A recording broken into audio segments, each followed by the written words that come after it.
దేవుని నామానికి స్తోత్రాలు. మీకు అందరికీ నా వందనాలండి. మరొక సాక్ష్యం మీతో పంచుకోవాలనుకుంటున్నాను. మాకు పాప బాబు అండి. పాప పుట్టిన తర్వాత చాలా సిక్ అయ్యింది. తను పుట్టిన వెంటనే ఒక 1 మంత్ లోపే aspirated pneumonia with cerebral anoxia అని ఒక డిసీజ్ అనమాట.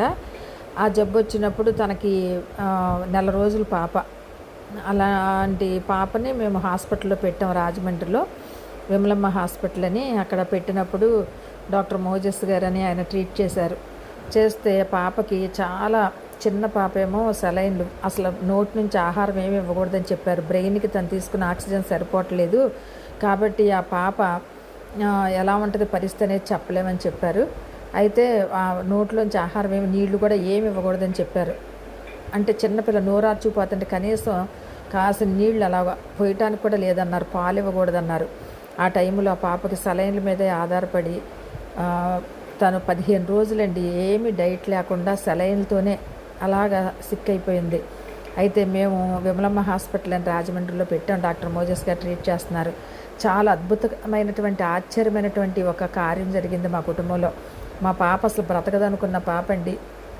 మరి దేవుడు బ్రతికిచ్చి మళ్ళీ మాకు పునర్జన్మనిచ్చి పాపనిచ్చారు. ఆ టైంలో తనకి ఫిట్స్ రావడం అలా జరిగింది. వెన్నుపూసలోంచి నీరు తీశారు. ఇంకా పాప కష్టమని అన్న టైంలో నేను మా హస్బెండ్ వెళ్ళి, మా మదర్ ఉన్నారు దగ్గర, పాప చేయి పట్టుకొని సెలైన్ ఎక్కుతుంది. వెంటనే మేము రూమ్కి వెళ్ళి మా హస్బెండ్ అన్నారు ప్రార్థన చేద్దాం పాప గురించి. నాయన నీ చిత్తమైతే ఇవ్వు, లేకపోతే లేదు. అప్పటికి నేను ఇంకా బాగా ప్రార్థనలో నాకు అంత నేను నలగలేదు.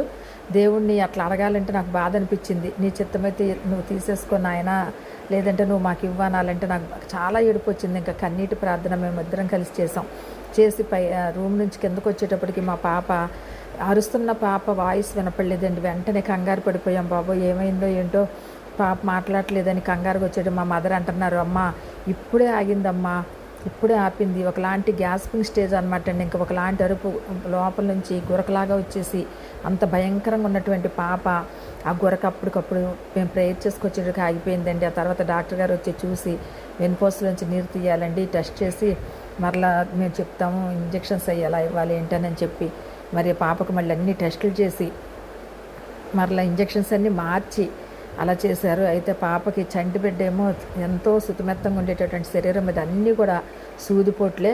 అయితే దేవుడండి మా పాపను బ్రతికిచ్చి మాకు మళ్ళీ ఇచ్చారు. మేము ఇంటికి ఆ పాపని సజీవంగా తీసుకెళ్ళాము. ఇప్పుడు ఆ పాప ఎంటెక్ చదివి మరి తను చాలా తెలివిగా మ్యారేజ్ అయ్యింది. మా పాపకి మంచి ఫ్యామిలీతో ఉంది.